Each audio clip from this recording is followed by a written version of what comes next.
Boa noite, a graça e a paz, que o Espírito de Deus abençoe sua vida, continue trazendo a alegria e a paz doce sobre sua família, prosperando tua casa nos caminhos do Senhor. Essa é a nossa oração no nome de Jesus, amém? Amados, festa continua, hoje continuamos aí com o conjunto coral, com toda a orquestra, que Deus abençoe a todos. Meus parabéns, a glória é de Deus, mas o parabéns é para todos que empenharam, passaram muitas vezes, além da hora permitida, dos horários, para poder dar o máximo deles e estarem aqui. Louvado seja o nome do Senhor, mas eu deixo aqui o agradecimento da nossa igreja, em nome da igreja, do conselho, pelo esforço de vocês, a dedicação, que Deus continue abençoando imensamente, no nome de Jesus. Amados, a festa continua. Dia 16, temos aqui o Teatro Musical Infantil, também natalino. As crianças estarão aqui e juntamente com um coral. Então vocês estarão convidados no dia 16. Dia 24, celebração do Natal, às 19 horas. E no dia 31, terá aí a passagem de ano. O culto com a passagem de ano e também com a ceia. Todos aqueles que querem participar conosco serão bem-vindos, mas tem que procurar a liderança e dar o nome, R$20 por pessoa. Você não vai encontrar esse lugar nenhum dessa cidade, principalmente na passagem de ano, em que a turma de São Paulo desce toda para cá. Então aqui é o lugar, aproveita, é só a dica. A joia vai receber o alimento espiritual e também o alimento físico. Do dia 31 para o dia 1º, o culto começa aí na passagem de ano às 19 horas e a partir das 21 horas a ceia que estará aí da passagem de ano. E eu creio que era só esses os avisos. Depois, tem um aviso, joga o aviso do Ed aí para nós, segunda-feira, amanhã, sexta apresentação musical, arte e som. Então convida toda a igreja a partir das 19h30 que comece. Se você quiser pegar um lugar para você sentar, joia, e ver o trabalho aí do Ed, das crianças, da juventude, da turma que tem crescido e muitos já estão tocando aqui juntamente conosco.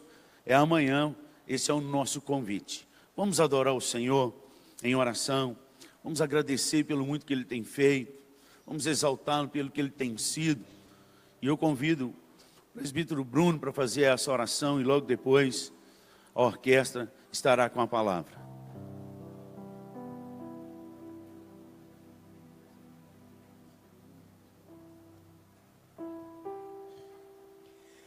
Senhor Deus e Pai, nós somos gratos ao Senhor pelo dom da vida, pelo amor que o Senhor derramou por nós.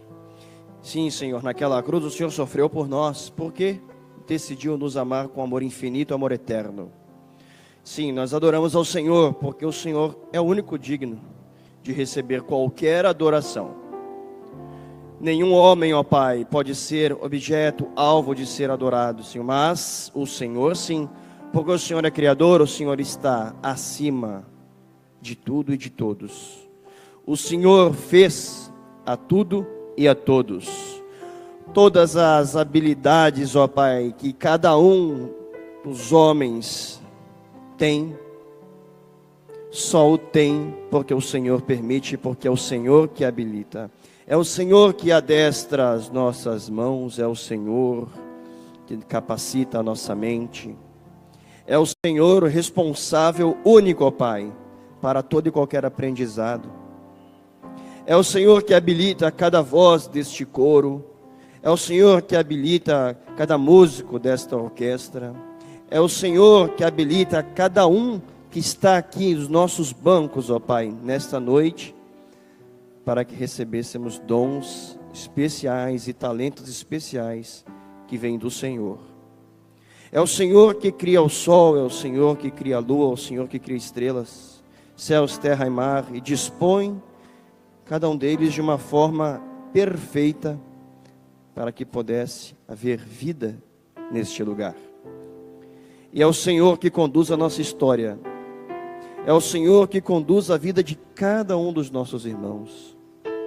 Obrigado, Senhor, porque o Senhor nos habilitou a entendermos a mensagem do Evangelho, confessarmos a Cristo como único Senhor e Salvador e reconhecermos de viva voz, com toda a nossa vida, que é o Senhor o grande autor da vida e da salvação da vida.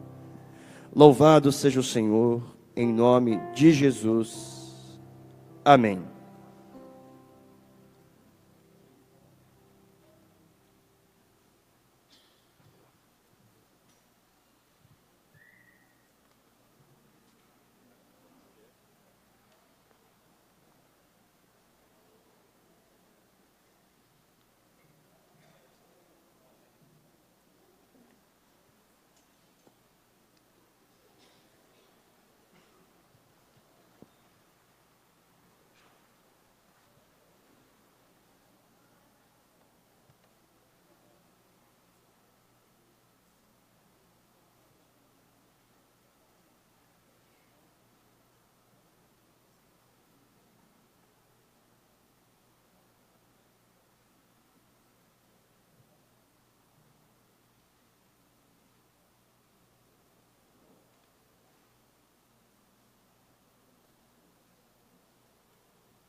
Jesus, antes mesmo que sua mãe o chamasse por esse nome, antes do seu nascimento, há muito tempo atrás, as pessoas o chamavam de diferentes nomes.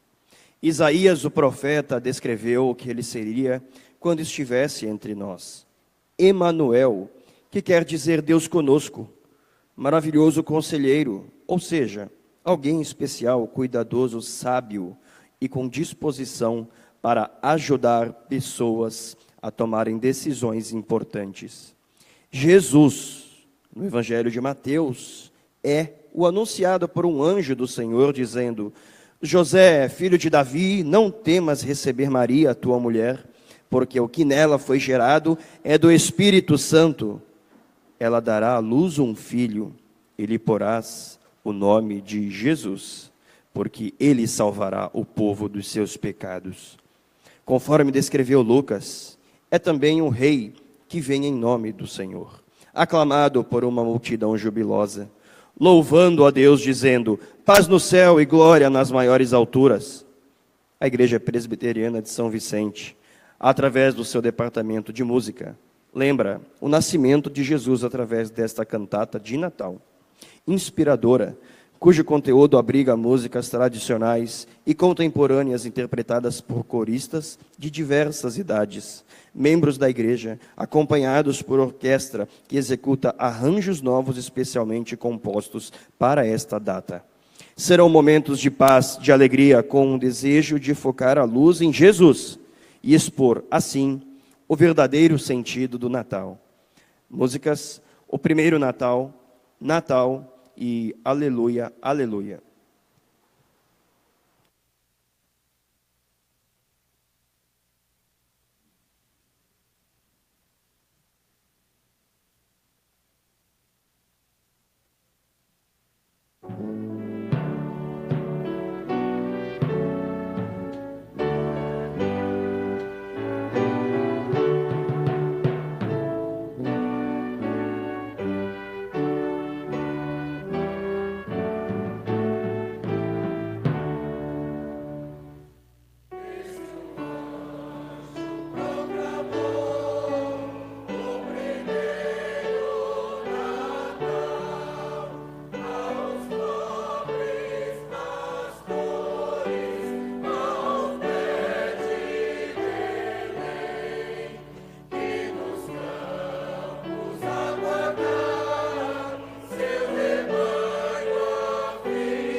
Glória a Deus. Podem aplaudir, gente. Louvado seja o nome do Senhor. A Deus toda a honra, toda a glória, pelo muito que Ele tem feito por nós. Isaías capítulo 9, a promessa há quase 1000 anos antes do nosso Senhor, escrita no capítulo 9, a partir do primeiro versículo, que diz, versículo 1 ao versículo 7, mas para a terra que estava aflita, não continuará a obscuridade. Deus, nos primeiros tempos, tornou desprezível a terra de Zebulon e a terra de Naftali, mas nos últimos tornará glorioso o caminho do mar, além do Jordão, Galileia dos gentios.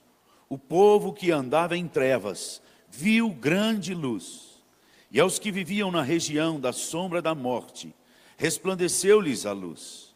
Tens multiplicado este povo, a alegria lhe aumentaste. Alegram-se eles diante de ti, como se alegraram na ceifa, e como exultam quando repartem os despojos. Porque tu que quebraste o jugo, que pesava sobre eles, a vara que lhes feria, os ombros e o cetro do seu opressor, como no dias dos midianitas, porque toda bota com que anda o guerreiro no tumulto da batalha, e toda a veste revolvida em sangue, serão queimadas, servirão de pasto ao fogo. Porque um menino nos nasceu, um filho se nos deu, o governo está sobre os seus ombros, e o seu nome será Maravilhoso, Conselheiro, Deus Forte, Pai da Eternidade, Príncipe da Paz, para que se aumente o seu governo, e venha a paz sem fim, sobre o trono de Davi e sobre o seu reino, para o estabelecer e o firmar, mediante o juízo e a justiça, desde agora e para sempre. O zelo do Senhor dos Exércitos fará isso. E o fez. Já estamos no ano 2017, depois do nosso Senhor e Salvador Jesus Cristo, que reina, já assentado no trono, e voltará para buscar a todos aqueles que creem e confessam o seu nome. Que Deus continue abençoando a todos vocês e a todos aqueles em quem ainda o Senhor o chamar, que vão acreditar nessa história e confessar Jesus como seu Senhor e também como seu Salvador. Vamos adorar o Senhor. As crianças agora. Vamos o coral cantar e depois nós oramos pelos dízimos e ofertas e pelo pastor. A joia? E você que veio preparado para adorar o Senhor também com seus dízimos e ofertas, este é o momento. Vamos fazer a adoração juntamente com o coral, de pé. Vamos colocar de pé e adorar o Senhor neste momento.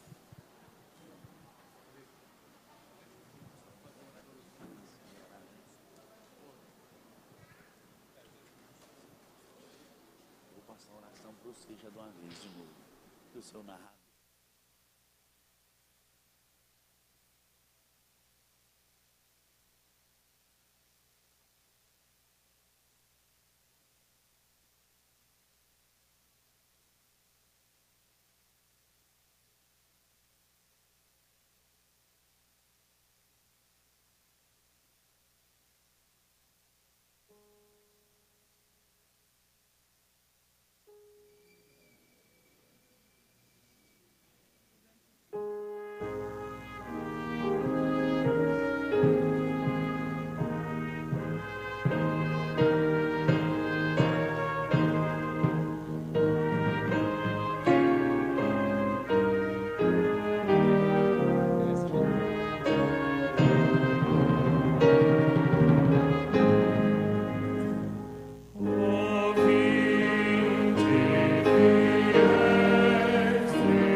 Vamos orar, meus irmãos, dando graças por esse momento de adoração, consagrando também os dízimos que nós depositamos ao Senhor e que Ele nos fale pela Sua palavra neste momento.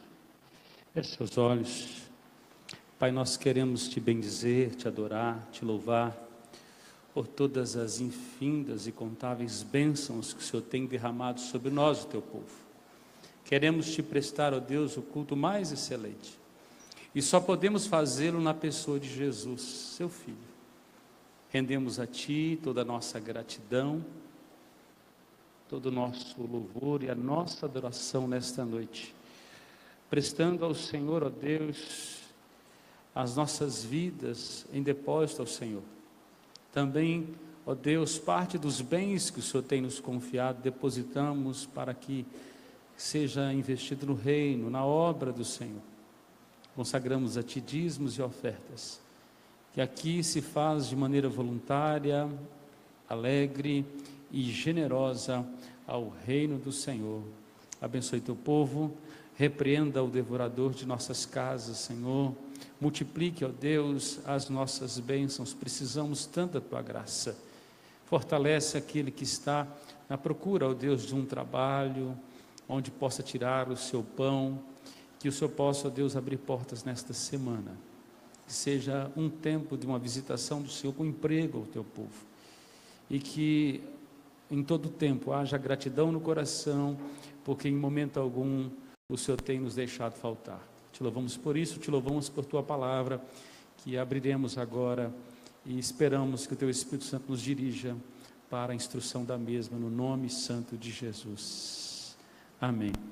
A igreja pode sentar, convido a abrir as suas Bíblias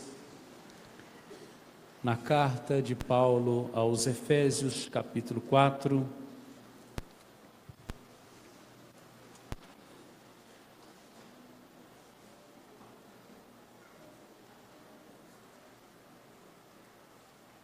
Efésios, capítulo 4, do verso 1 ao verso 6.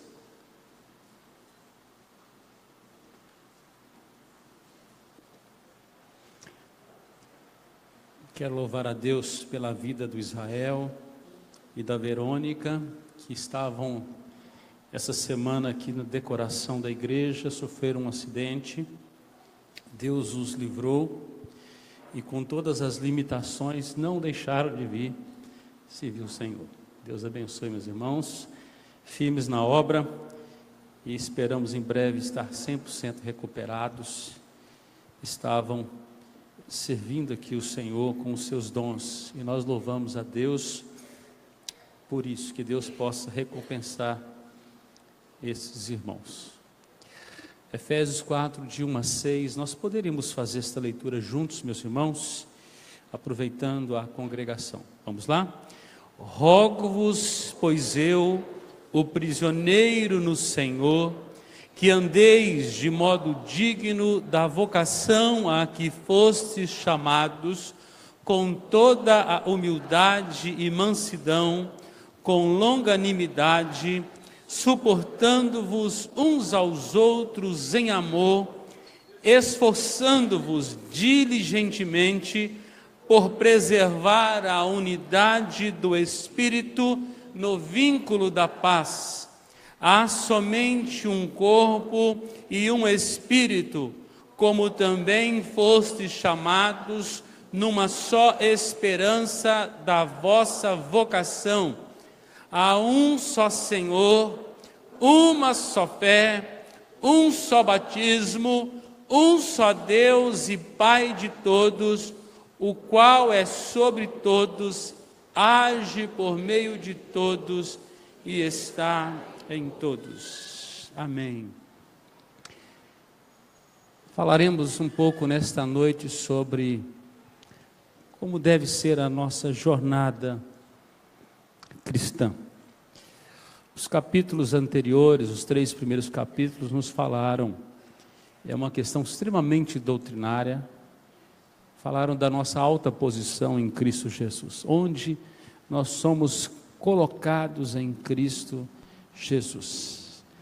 Do capítulo 4 ao capítulo 6, Paulo agora passa não apenas a falar dessa alta posição, mas como devem viver aqueles que estão em Cristo Jesus. Primeiro, daquilo que foi feito fora de nós, aquilo que foi planejado na eternidade, a maneira como Deus nos amou, nos escolheu, nos predestinou, como nos salvou, como nos dotou com graça, nos tirando do império das trevas para a sua maravilhosa luz. Paulo fala sobre uma oração superior, não apenas baseada em necessidades humanas, mas numa procura maior de conhecer o Senhor, de se encher do Senhor. Agora Paulo passa a falar sobre a vida prática dos crentes. Então, nas próximas mensagens que nós vamos trabalhar nesta carta, começando hoje, nós vamos conhecer um pouquinho como deve trabalhar e como deve viver aqueles que estão em Cristo. Deus sempre une a doutrina com a prática, os ensinamentos com os resultados práticos desses ensinamentos. Se em Efésios 1, 2 e 3, ele nos falou das riquezas da graça, das riquezas da sua glória, agora ele nos exorta a como vivermos de maneira digna neste mundo. Convido você a voltar seus olhos para o texto que está aí, a partir do verso 1. Paulo vai falar então como deve ser agora a nossa jornada cristã, como nós podemos caminhar, viver de maneira prática. E ele começa o versículo 1, rogo-vos, pois eu, prisioneiro no Senhor, que andei de modo digno da vocação que fosse chamado. Esta palavra, rogo-vos, é uma súplica, é um encorajamento. Deus é claro, Ele tem direito em ordenar, mas nesse texto, Ele não exige. Em lugar disso, Ele roga, Ele suplica, porque Ele quer que o serviço a Ele prestado seja por submissão, de boa vontade, com liberalidade, com generosidade, com graça. O Deus que determina, suplica, através do apóstolo que ora, que se vê aprisionado a esta realidade, e ele diz: rogo-vos, pois eu, prisioneiro no Senhor, que andeis de modo digno. A palavra andeis aqui tem a ver com a nossa conduta, com o nosso comportamento, com o nosso modo de vida. Como estamos andando, como nós estamos nos relacionando, como é que está sendo nossa jornada, nossa vida diária, a maneira que nós vivemos, o que está sendo refletido através da nossa caminhada, da nossa vida. E ele diz assim: olha, andeis de modo digno, não que mereçamos o que Deus fez, mas para andarmos de modo condizente com o que Deus fez por nós. Não podemos andar numa outra jornada que não seja aquela que agrade o nosso Deus. Esse é o modo digno. É de reconhecer quem é digno, é de caminhar nas pegadas que Ele nos preparou para que andássemos nela. Nós nos tornamos cristãos, não para viver uma vida cristã, medonha, medrosa, sem ousadia, mas para vivermos uma vida que reflita a glória de Cristo em nossas vidas, para que as nossas vidas estejam de acordo com o alto padrão daquilo que Deus estabeleceu por nós e para nós, aquilo que Cristo fez por nós, onde Ele nos colocou, e Ele nos colocou numa posição tão alta que nós não podemos viver numa posição baixa mais, não podemos mais. O mesmo apóstolo, lá aos Filipenses 1:27, ele diz assim: vivei acima de tudo, por modo digno do Evangelho de Cristo. Não tem como viver de outra maneira. O padrão de Deus para nós, para a nossa caminhada, para a nossa vivência, para o nosso testemunho é elevado. Não pode ser uma vida baixa, uma vida que reprime a glória de Cristo, não. Pelo contrário, uma vida que exprime, que expressa, que proclama a glória de Deus através de um bom testemunho. Ele sim, olha, que andeis de modo digno, do modo mais aceitável pelo Senhor, da vocação que foste chamado. A nossa vocação não é terrena, é celeste, é santa. Foi para a santidade, para a glória de Deus que nós fomos vocacionados. Assim como os anjos proclamavam no primeiro Natal, anunciando a majestosa glória de Deus, anunciando ao mundo de sua época esta glória no Filho de Deus, a igreja, o corpo vivo do Senhor Jesus precisa refletir essa glória em todo o tempo, de glória em glória. A vocação nossa é celestial. O escritor aos Hebreus, capítulo 3, verso 1, vai nos dizer que temos vocação celestial, com valores celestiais, peregrinamos aqui, mas nossa vocação é o céu. E ainda, o mesmo Paulo, escrevendo agora a Timóteo, 2 Timóteo 1,9, diz que ele nos salvou e nos chamou com santa vocação. Um outro apóstolo, o apóstolo Pedro, na sua primeira carta, 1,16, ele vai refletir qual é o modus vivendi do crente, qual é o padrão mínimo que Deus estabelece para ele. Ele diz assim: sede santo, porque o Senhor vosso Deus é santo. Como é que o crente precisa andar? Como é que deve ser a nossa jornada cristã? Como ela deve ser evidenciada diariamente, vivida diariamente?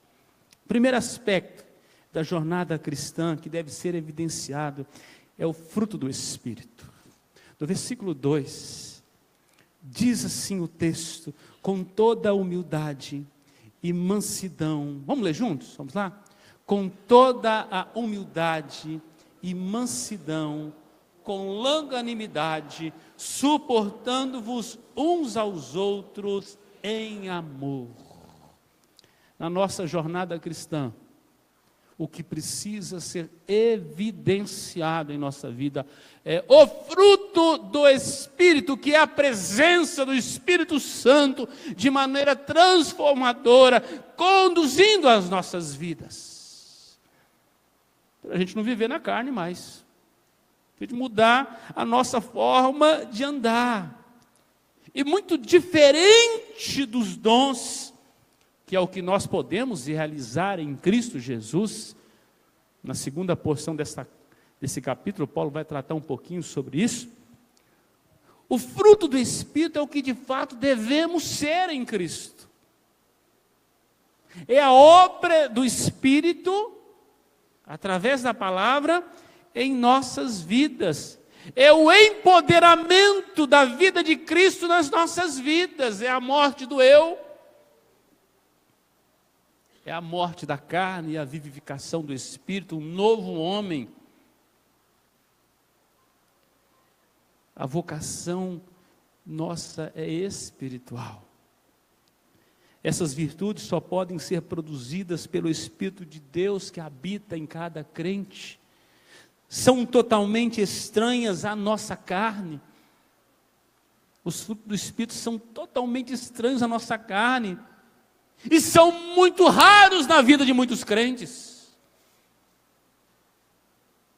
Muitos dizem ter o Espírito de Deus, mas refletem um outro espírito. Nos seus relacionamentos, na sua postura, na sua conduta diária. Paulo passa a usar alguma das qualidades, das virtudes encontradas no fruto do Espírito. Primeiro ele diz, com toda o quê? Humildade. Humildade aqui é o senso profundo de insignificância, implica na ideia de simplicidade, em olhar-se no espelho e se conhecer, saber verdadeiramente que somos, sem projetar nada mais que isso.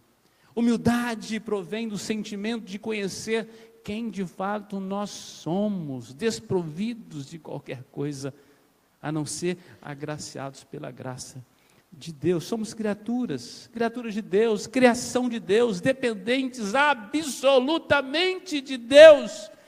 Por nós mesmos nada somos, Jamais podemos dar, sempre precisamos receber, sermos enchidos. A tendência natural nossa é nos esvaziar o tempo todo do brilho de Deus, da glória de Deus. A tendência humana é se carnalizar, é se enfraquecer, é dar vazão a sentimentos e paixões da carne. Mas a nossa chamada é para viver segundo o Espírito, humildade. Somos criaturas e como criaturas não nos corresponde mais que humildade na presença do Criador. Na presença do Criador, o que nos cabe é reconhecer o nosso pequeno estado. Pobres, cegos e nus. Um autor deixou uma frase muito interessante. A humildade cristã se baseia na visão da gente mesmo, na contemplação de Cristo e na compreensão de Deus. Um dos homens que passou por essa experiência foi o profeta Isaías, no capítulo 6 do seu livro. Contempla a glória de Deus, se acha um nada, um miserável pecador, e é alcançado por esta graça. O segundo aspecto aqui, ainda dentro do aspecto ainda do Espírito Santo, do fruto do Espírito, é a mansidão, está no texto aí. Mansidão, dizer com toda humildade e mansidão, gentileza, doçura. O termo que Paulo utiliza aqui tem a ver com o animal adestrado a obedecer às rédeas e a voz de comando, para o animal domesticado, sob total controle. Por isso o homem manso é aquele que está sempre sob controle, perfeito controle de cada instinto, cada paixão, cada emoção de sua mente, do seu coração, de sua língua e dos seus desejos. Esse é o homem manso, é o que não explode facilmente, é que não perde o controle, que tem em si a essência do domínio próprio, e é regido por regras bem sólidas. A rédea está curta, ele é dominado pelo Espírito de Deus. Dr. William Barclay, comentando esta passagem, diz o seguinte sobre a mansidão: não seria justo dizer que tal homem possua um perfeito e completo domínio de si mesmo, porque esse domínio está fora de todo o poder humano, mas se poderia dizer com toda justiça que tal homem está dominado por Deus. É o homem no leme da vida cujo está nas mãos de Deus. É o homem tão dominado por Deus que se ira sempre no momento oportuno e jamais fora do tempo.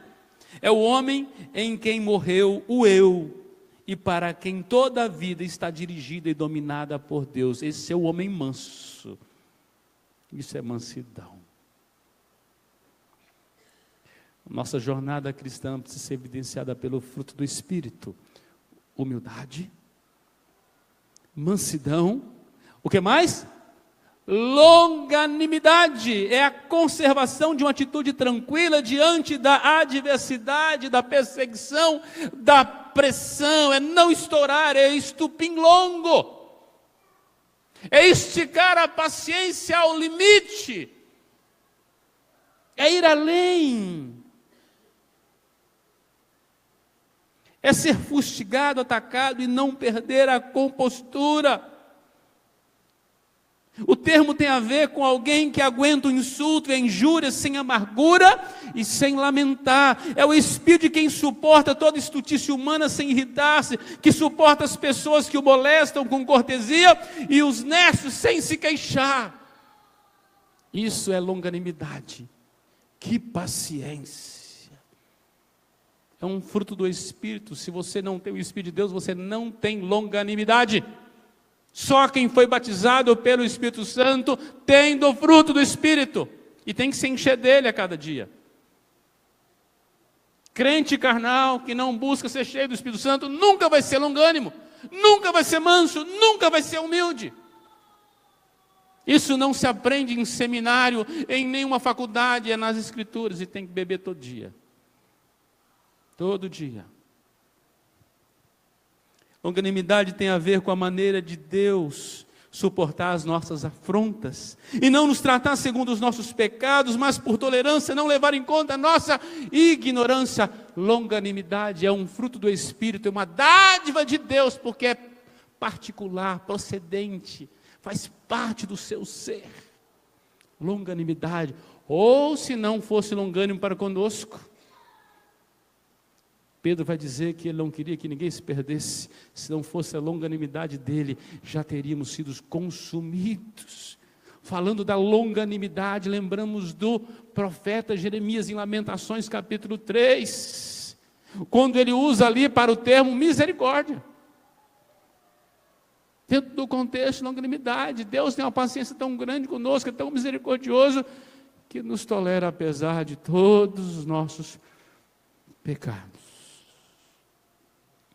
E ele diz mais, com longanimidade, suportando-vos uns aos outros em amor. Suportando. Não é a chatura, irmão, que tem hora que a gente tem que suportar gente chato. Sempre tem um chato por perto. Não é isso? Não é esse. A ideia é de suporte aqui. É de levantar alguém, é de manter firme, é de não deixar cair, suportando uns aos outros, fruto do Espírito, alguém que mantém-se ao lado do outro, dizendo: não desanime, não desista, estou contigo. Todo pastor tem que ter isso aqui, viu? Todos os dias entra alguém no gabinete, nos procura, que está querendo chutar o pau da barraca, chutar o balde, desistir, desanimar, frustrado.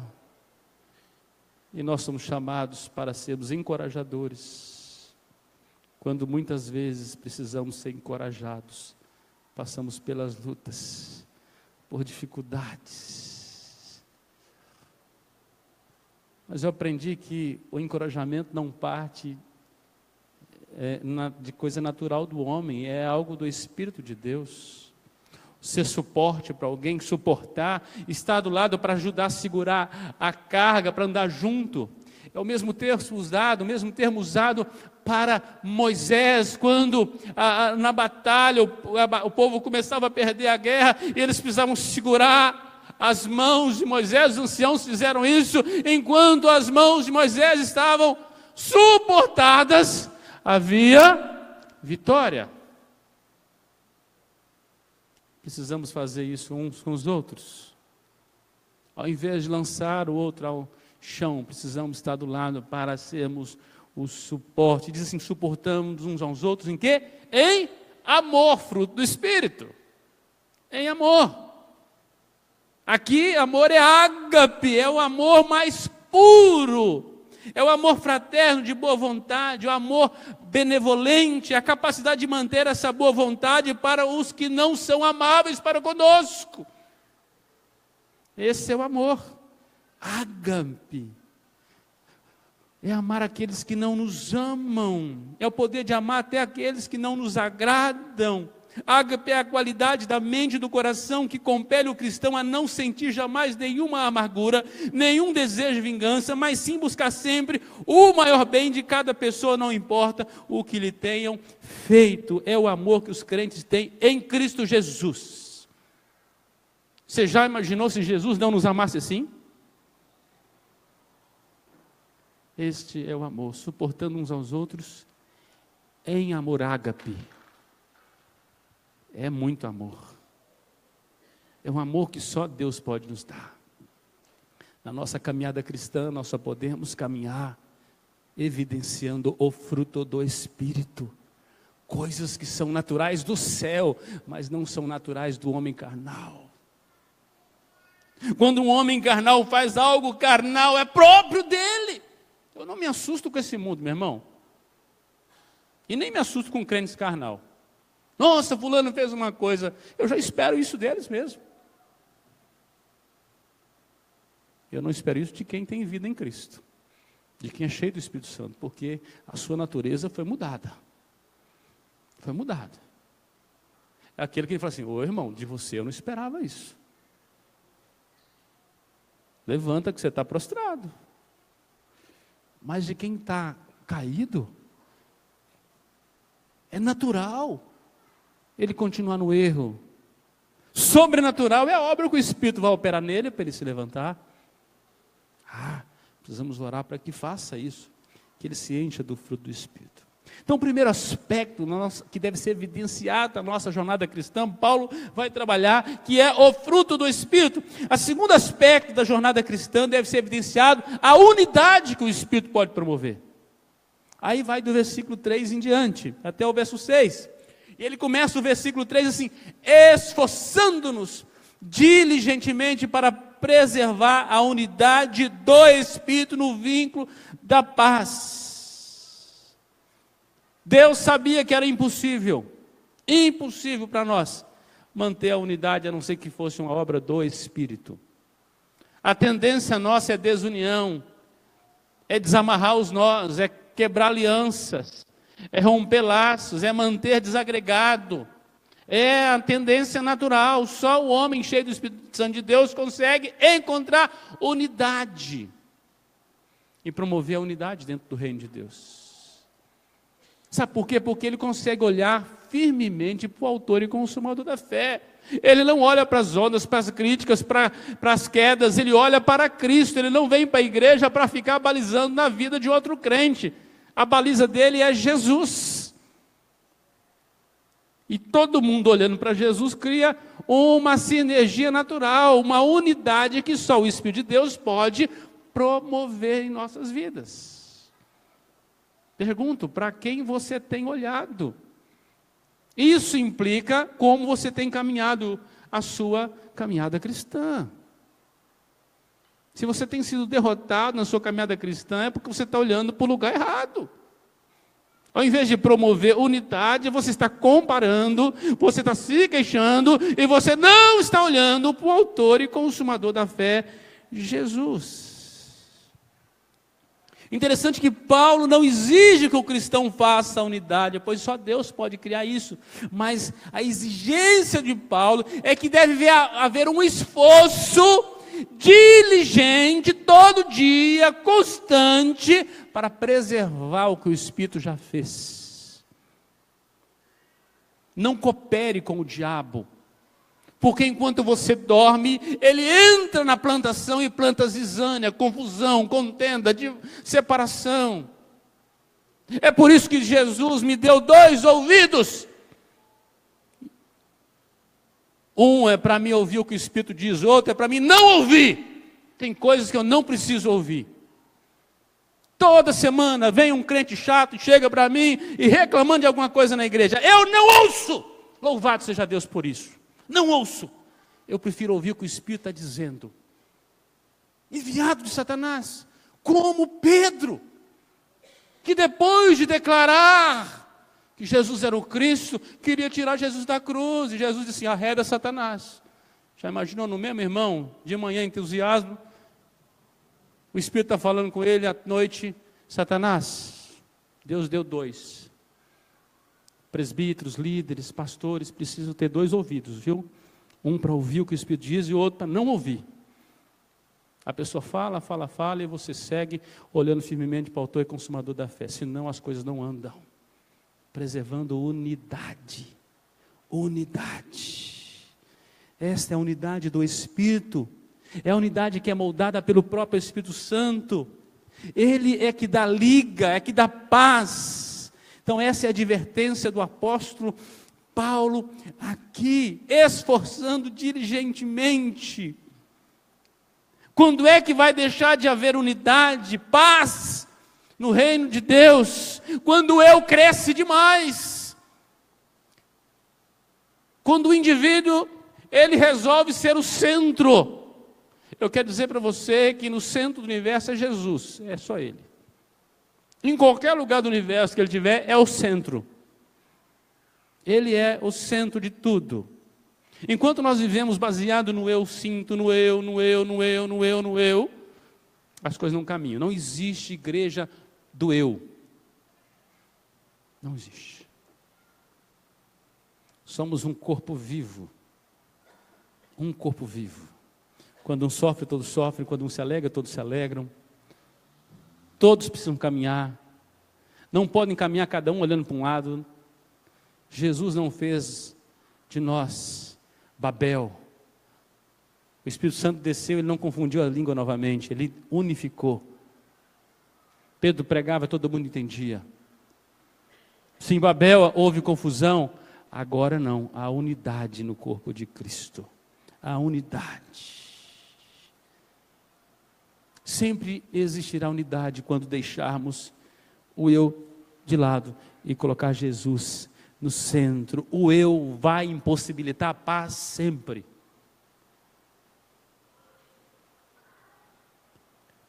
O eu, o ego. Do versículo 4 ao versículo 6, Paulo define agora como essa unidade deve acontecer. Versículo 4 diz assim: há somente um corpo, um único organismo composto do Senhor Jesus Cristo, na qualidade de cabeça da igreja, todos crentes unidos a Ele, a igreja, só há um corpo, a igreja. É a nova criação, o corpo mencionado nas Escrituras aqui é a igreja. Só há um corpo, não há possibilidade de existir outro corpo, outra igreja. Por isso sua vida ligada a este corpo.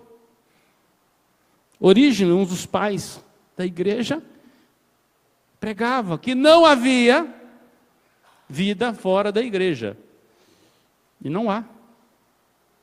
Só há no corpo. Se você não gostar da igreja e você for embora, você é morto. A igreja continuará viva. É como cortar um dedo. Se você corta o dedo e joga fora, ele apodrece. A igreja pode ter defeito, problemas e tudo, mas só há vida no corpo. E é o Espírito Santo que, apesar da diversidade nossa, consegue produzir no corpo unidade. Quando você olha para o seu corpo, você vai ver que há membros diferentes uns dos outros, com características diferentes, mas todos são necessários. Necessários. Todos são importantes e todos devem trabalhar para a unidade. Como assim, pastor? Tente fazer uma corrida e quando você chegar a uns 20 km por hora, a perna da direita resolve ir para trás e a da frente para frente. Entendeu aí? Aí você imagina o vídeo cacetada de amanhã. Todo o seu corpo, seus batimentos cardíacos, sua mente está projetada para frente, seus olhos estão fixados, os movimentos simultâneos do seu corpo em unidade para que haja caminhada. Um só corpo. Um só corpo. Se não há unidade, se os membros resolvem cada um andar de um jeito, não olha para o Senhor da igreja, o corpo se espatifa. Perde os movimentos naturais, vai ficar paralítico, aleijado. E se um membro sai do corpo, ele morre. Entendeu aí? Não preciso desenhar. Você faz parte do corpo. Diz o texto. Para manter a unidade do Espírito, há um só corpo. Um só corpo. Diz ele mais ainda, um só Espírito, o Espírito Santo, que é a vida ativa, que ativa cada parte do corpo. É o Espírito Santo que nos lança no corpo. Éramos como ovelhas bravas. Oliveira brava, galhos secos, somos enxertados e agora temos vida na videira verdadeira. Sem o Espírito Santo não há vitalidade, alento vivificador do corpo, que é a igreja, é o Espírito de Cristo. A obra de Cristo é a obra de dar vida ao corpo e mantê-lo vivo. Por isso não pode haver igreja sem o Espírito Santo e não se pode receber o Espírito sem uma vida de oração. Entendeu? Não, o dia que eu me converti, eu recebi o Espírito Santo. Você recebeu, mas quer manter viva a chama?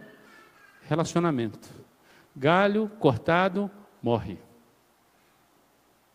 Morre. Diz mais, numa só esperança. O texto continua, versículo 4. Apesar de diversas comunidades, de diferentes métodos, a esperança é a mesma, de todos os crentes em Cristo, a redenção de pecadores em Cristo. Estamos baseados na mesma esperança. O dia que Jesus voltar para nos buscar, estaremos todos no mesmo lugar, para sempre. Se a sua esperança é diferente desta, a sua esperança não está em Cristo. Uma só esperança. Esta é a expectativa da igreja, que vai morar para sempre com o Senhor. Verso 5 agora. Há um só Senhor. A igreja tem um dono, um rei, um amo, Jesus Cristo. Ele é o Senhor da igreja. Não é o pastor? Não é o bispo, o arcebispo, o conselho? Não. É o Senhor Jesus. Ontem, enquanto o Mendes subiu aqui, Felipe subiu aqui, ele estava meio trêmulo aqui. Falei, filho, não esquenta não. Tem 20 anos que eu prego, eu tremo todos os dias, porque o dia que eu parar de tremer na presença do Senhor, para levar a palavra dele, é melhor ele me levar. O dia que você não tiver mais temor de Deus, você deve estar morto. Porque enquanto você tiver um coração batendo, tema que tem um dono. A igreja tem um Senhor que está governando sobre todas as coisas. Diz mais, uma só fé. Uma só fé, versículo 5. Só existe uma fé dada à igreja pela qual ela é salva. A fé em Jesus Cristo, é a fé salvadora. Só uma fé que salva. Só uma. Não se confunda. Só uma. Cremos e confiamos nas promessas de Deus, de que só há salvação em Cristo Jesus, e a Ele confiamos as nossas vidas. Uma só fé. Isso significa que tem um mundo inteiro numa fé que não é fé em Cristo Jesus e vai para o inferno. É verdade. É por isso que nós pregamos o Evangelho. Não sabemos quem são os eleitos, mas é o nosso papel proclamar a todo mundo para que ele vá chamando os eleitos pela pregação do Evangelho, aqueles que são vocacionados para o céu, aqueles que possuem e são ativados na fé salvadora através do Espírito Santo de Deus. E o instrumento de Deus é a pregação da palavra. A fé vem pelo ouvir a pregação da palavra. Diz mais, há um só batismo. Esse batismo não é o batismo das águas ou da água. É o batismo do Espírito Santo, o ministério do Espírito pelo qual fomos colocados no corpo, símbolo de batizar aqui. É o que escreveu Paulo em 1 Coríntios 12, 13, pois em um só Espírito todos nós fomos batizados em um corpo. Fomos lançados para estarmos num corpo, quer judeus, quer grego, quer escravo, quer livres, todos nós foi dado beber de um só Espírito. Aqueles que estão em Cristo receberam o batismo do Espírito. O Espírito que convenceu o homem do pecado, da justiça e do juízo. Nós anunciamos a palavra, mas é o papel do Espírito convencer o homem, converter, transformar, mudar o coração de pedra, o coração empedernido, endurecido, mudar. É o Espírito, é o Espírito. Observe que há unidade o tempo todo. Deus fala de unidade. É a obra do Espírito na vida da igreja. E o versículo 6, último verso aí, ele diz assim, um só Deus e Pai de todos. Vamos ler juntos? Um só Deus.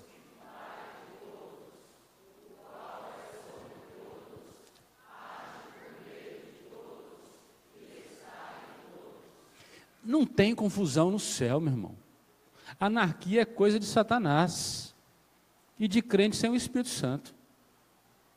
Não tem, o céu está em paz, tranquilo. Tudo no seu devido lugar, não há confusão, o cronograma não está atrasado, não tem obra atrasada, tudo funcionando muito bem. Então fique tranquilo que o céu funciona bem, apesar de não funcionar bem lá em Brasília. Tudo certinho, casa está limpa, organizada, adornada, sabe? Tem anjo tocando, anjo pulando, anjo correndo, fazendo algo, mas dentro do tempo, não tem ninguém atrasado. Deus não está desesperado. Ele conhece todos os botões da cabine de comando, Ele é Senhor, Ele aperta quando Ele quer, ninguém morre antes da hora e ninguém vai depois da hora. Morreu cedo. Ninguém morre cedo, não. Quando o cálice dele enche, plenitude, Deus não deu um copo só para todo mundo. Tem gente que copo é de 2 horas, tem outra é 30 anos, outra é 100 anos, não sei qual que é a medida do meu copo. A hora que ele enche, o Senhor fala, vem. Sabe, morreu tão cedo. O Deus soberano está com tudo em cima, fica tranquilo. Não está atrasada a volta de Jesus, vai ser um tempo certinho. Ele só não comunicou para a gente qual é o tempo. E nem para o filho ele quis falar. O filho está preparado para buscar a igreja a qualquer momento. Por isso, prepara-te para encontrar com ele. Qualquer momento ele pode te buscar. Pode ser que não seja aquela busca em glória, descendo com os anjos. Você pode morrer hoje. E ele pode te chamar. Falar seu nome. Mas você fala assim, mas eu sou tão jovem ainda. Olha, o único sujeito que recebeu o prazo de vida foi o Ezequias. O restante, todo mundo foi chamado sem aviso. Sabe? Deus não avisou não, mandou a cartinha e falou assim, daqui 15 anos, só teve um homem que teve esse privilégio. Deus pode até fazer novamente, mas não sei se precisa. Então tem que estar preparado. Tem que estar com a vida, porque no céu está tudo certinho. E eu creio que Ele já preparou o lugar para nós já, a casa já está pronta. De vez em quando Ele manda o anjo assim, pode chamar o morador dessa casa. Aí a gente faz o velório no outro dia, não é isso? O problema é para quem fica, né, gente? Para quem vai é uma bênção, né? Um só Deus e Pai de todos, o qual é sobre todos, age por meio de todos, está em todos. Paulo está enfatizando o Deus Criador, sendo um só Deus, subsistindo em 3 pessoas, o Pai o que cria, o Filho que redime, o Espírito Santo que santifica. Mas não tem confusão no céu, ninguém tem ciúme, sabe? Ninguém quer ter um brilho maior que o outro. Cada um no seu papel promove a unidade do Deus triuno, a glória de Deus. Ele é sobre todo, revela que Ele é soberano, revela sua soberania, seu domínio, sua transcendência. Não importa o que as aparências indiquem, parecendo que Deus não está no controle. Olha as tempestades, olha as crises, olha as epidemias, olha os problemas. Olha, Deus não está presente. Deus está, inclusive a Bíblia diz que Deus preside os dilúvios. Entendeu aí? Está no comando das tragédias. Ele falou assim, eu quero tempestade agora. Não é que Deus perdeu o controle, não. E a hora que Ele manda acalmar, quem é esse que até o vento e o mar lhe obedecem? É sobre todos. Não há nada que foge do domínio do nosso Senhor. E dizem que Ele age por meio de todos. Isso revela a sua providência ao mundo, guiando, dirigindo, sustentando, mantendo, amando. Em tudo e através de tudo, a providência de Deus se mostra ativa, eficaz, poderosa. A sua presença permeia, anima e controla tudo e todos os nossos dons. Ele rege cada um deles. Por isso, canalize tudo que você tem para a glória dEle. Unidade é uma obra do Espírito. O fim último de todas as coisas é a glória de Deus. Tudo que você fizer, faça a pergunta, estou glorificando a Deus com o que eu estou fazendo? Porque às vezes nós queremos fazer as coisas dentro do reino de Deus para a nossa própria glória. Isso é vanglória. Isso é querer entrar em concorrência com o Criador. Ele, faz igual ele faz com barata, sabe? Deus vai ser glorificado com isso. E diz o final do texto: e está em todos, em todos. Somos a habitação de Deus, somos seu povo, seu templo, Ele está presente em nós, tabernaculou conosco, é o Deus Emanuel. Esse é o Deus do Natal. Paulo nos ensina que Deus está no homem, está na sua mente, no mundo, em tudo que cresce, na história, nos acontecimentos, em todas as coisas. A crença é que nós estamos num mundo criado, controlado, sustentado e repleto por Deus. Aleluia! Deus está no seu templo. E o seu templo é a igreja. É a igreja. Quero concluir chamando sua atenção. Primeiro, a buscar as virtudes cristãs, a sermos pessoas humildes, mansas, longânimes e amorosas. Isso é parte do fruto do Espírito. É dessa maneira que nós precisamos viver. A nossa jornada é outra. Diga para o mundo. Não ando na pegada do mundo, não. A minha jornada é outra. Eu sou diferente. Eu sou cidadão do céu. Sou cidadão do céu. Como diz o pastor Anderson por aí, vê com que passaporte você sai de casa. Anda com o passaporte do céu. Quando te ofenderem, te acusarem, te agredirem, abençoe. Siga na paz. Não entra na jogada do mundo. Está parecendo um zagueiro argentino, cuspindo você, cutucando por baixo, você apelando, você vai ser expulso. Se te chutar, cai na área, vai ser pênalti, você faz o gol. Aprenda a agir. Apela fácil, longanimidade, mansidão, humildade, sabe que a glória é do Senhor. Se oculte das luzes, trabalhe nos bastidores para o reino de Deus, fique tranquilo. Tempo oportuno Ele nos exalta. E se não nos exaltar aqui, um dia nós vamos entrar naquele lugar de glória preparado para nós. Que nem olhos viram, nem ouvidos ouviram, ninguém já presenciou e sabe o que acontece lá, mas é maravilhoso o que Ele preparou para nós. Segundo lugar, busca a unidade do corpo, a exemplo do que o Deus Pai, Filho e Espírito Santo tem. Promova a unidade de sua igreja, amado irmão. Promova a unidade o tempo todo. Olhe para o autor e consumador da fé. Procure saber em que unidade seu pastor está andando, para você andar na sintonia. Sintonize na rádio certa, senão você fica para trás. É o Espírito Santo que tem que dirigir. Unidade no corpo, debaixo de uma só fé, um só batismo, servindo a um só Senhor.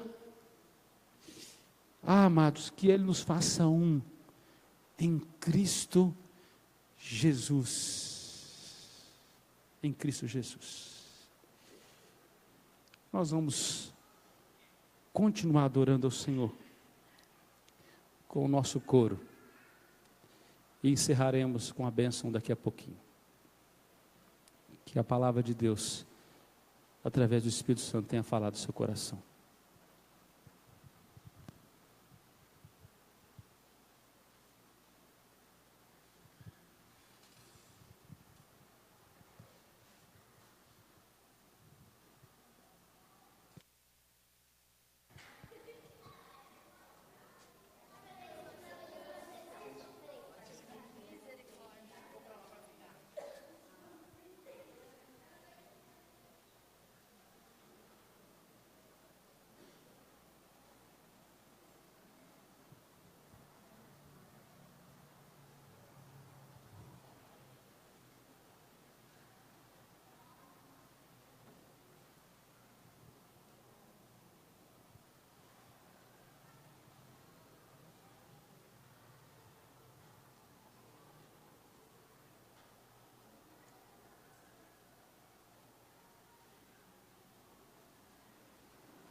Este momento especial é a oportunidade para falar sobre alguém que veio a este mundo e marcou profundamente a história.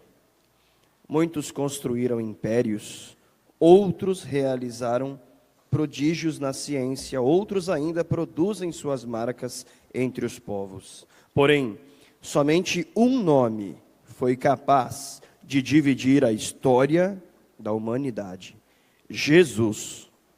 Esse nome dá poder, esse nome dá-nos paz, o nome que nos muda e transforma corações, nome que ouve o nosso clamor e as lágrimas vêm enxugar, nome bom.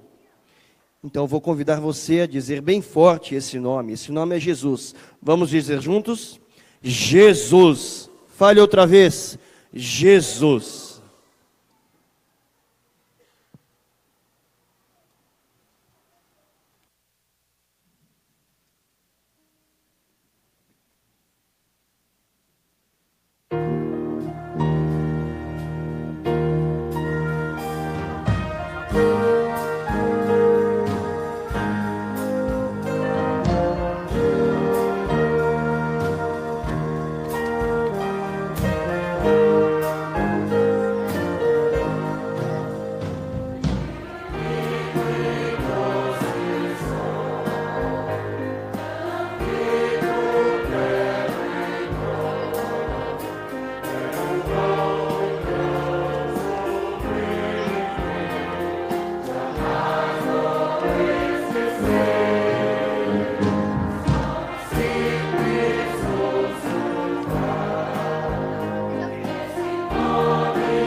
Convido a todos os presentes para cantarem com o coro e orquestra o hino Vinde Cristão Cantai.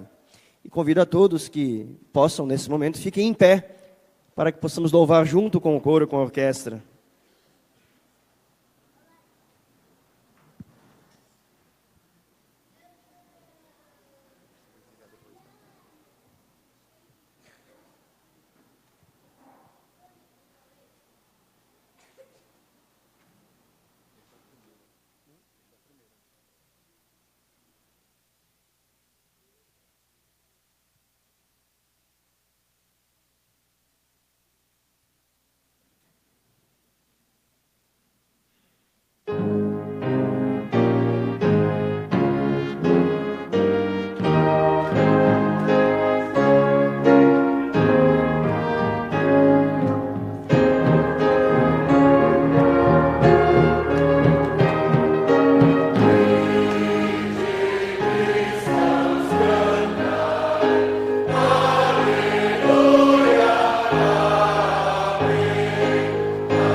A igreja pode se assentar.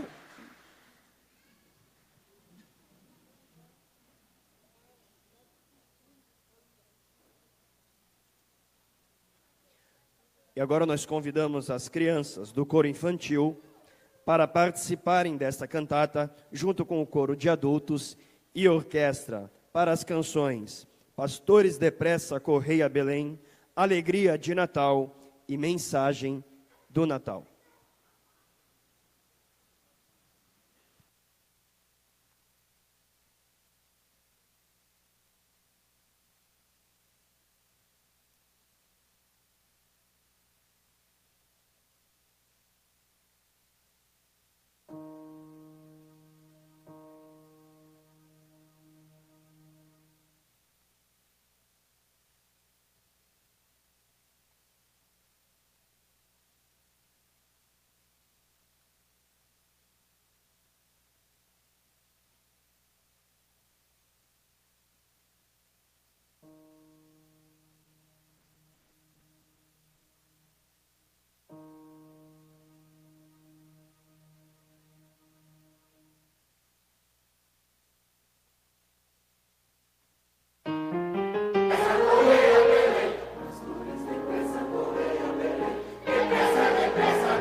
vamos orar encerrando, nós vamos dar a bênção. E logo após a bênção, nós vamos dizer o nome de Jesus. Toda a igreja vai cantar com coral. E aí depois podemos ir embora e cada um vai ter direito a pelo menos 50 abraços hoje, tá bom? Aí depois você vai pegar os seus, tá bom? Vamos orar? Pai, nós te damos graça por esta festa ao nome do Senhor. Obrigado, obrigado, obrigado mesmo, Senhor Jesus, pelo privilégio que o Senhor nos dá de participar disso, ó Pai. Louvado seja o nome do Senhor. O Senhor nos enriqueceu nesta noite, quando nós podemos te adorar, te louvar, orar, buscar o Senhor, trazer dízimos, ofertas, ó Deus, ouvir tua voz pela palavra, participar da comunhão, da unidade do corpo do Senhor. Que bênção, Senhor. Abençoe o teu povo com uma semana vitoriosa em tua presença. E que a graça do Senhor Jesus, o amor de Deus, o nosso Pai, e a doce comunhão do Espírito Santo do Senhor repouse sobre nós hoje e sempre. Amém e amém. Vamos dizer o nome Jesus.